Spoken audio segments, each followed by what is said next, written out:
Hi guys! Welcome to my channel. Sa bago po sa aking channel, huwag po ninyong kalimutang mag-like at mag-subscribe at pindutin niyo na rin po yung notification bell para lagi po kayong updated sa mga bago kong uploads. Well, in today's video, I'll share to you kung paano ko ginugupit yung aking hair.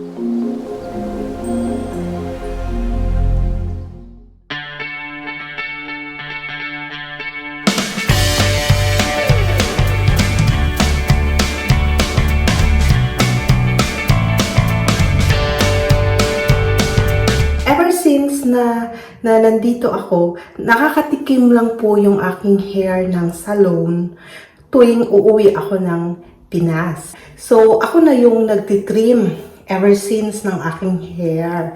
So, hindi naman mahirap yung aking hair kasi sobrang nipis po niya. So, carry lang naman. At saka kung magkakamali man ako, so far, sa ginagawa kong pag-trim ng hair ko, nagugustuhan ko naman siya. So, kung hindi ko man siya magustuhan, so itali ko na lang muna siya, and then pahabain ko, tapos gupitin ko siya ulit. Okay, without further ado, let's get started.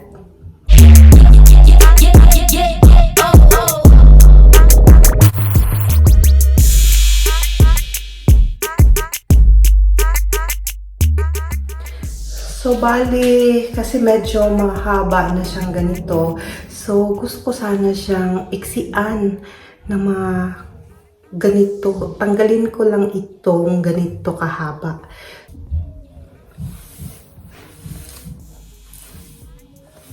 So, medyo basa na siya. So, susuklayin lang natin siya lahat. Papunta ganon. Ayan, tapos tatalian natin siya dito.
So, medyo mahaba pa rin siya. So, ang gawin natin is i-layer by layer natin siyang ganito.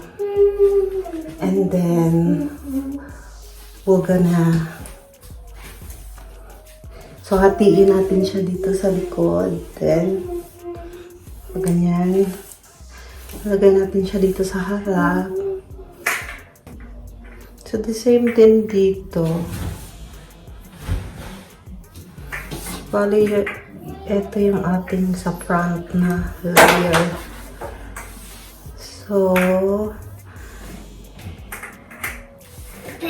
ihiwalay muna natin siya.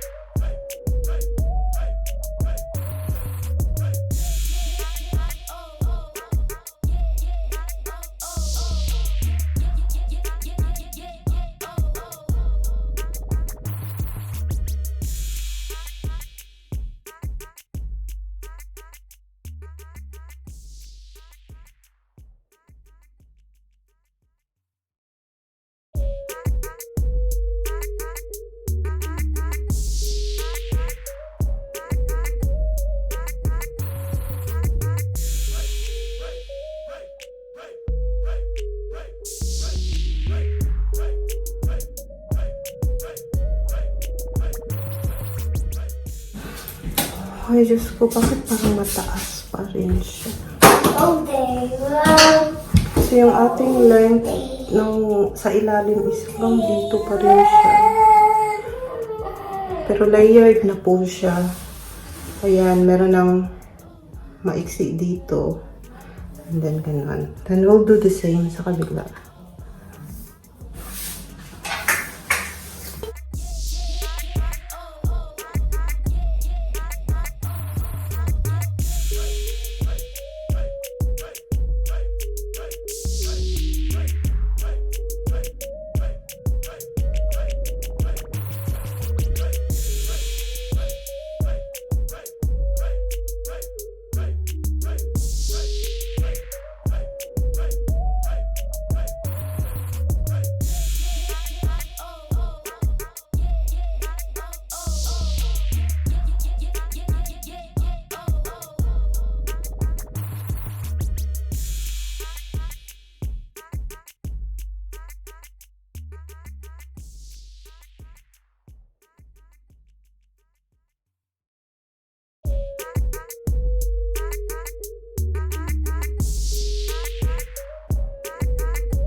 Layered na buhok.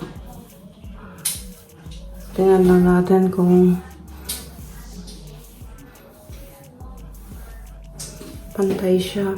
Pero ang gusto ko talaga na length is ito, ganito. Eh bakit? Masyado pa siyang mahaba. Gusto ko siyang kunat. Kailangan pa natin gutikan sa likod. Ano mga masasabi mo dito sa DIY ko na gupit?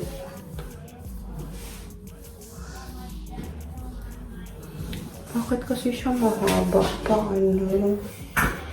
Ay, kukunan ko. Sige, tapusin ko na lang ito. Basta, yung after nung gano'n na process, so, eto na siya. So, ayusin ko na lang siya. Ayusin ko na lang, and then, I'll get back to you later. Wala! So, eto na yung ating bagong hair. Ayan. Medyo, maano pa siya, medyo nahahabaan pa ako. Pero, tama na daw, sabi ni Habi. Kasi naiiksian na siya. So, magsisisi ba ako sa aking ginawa? So, satisfied naman ako sa resulta ng aking DIY.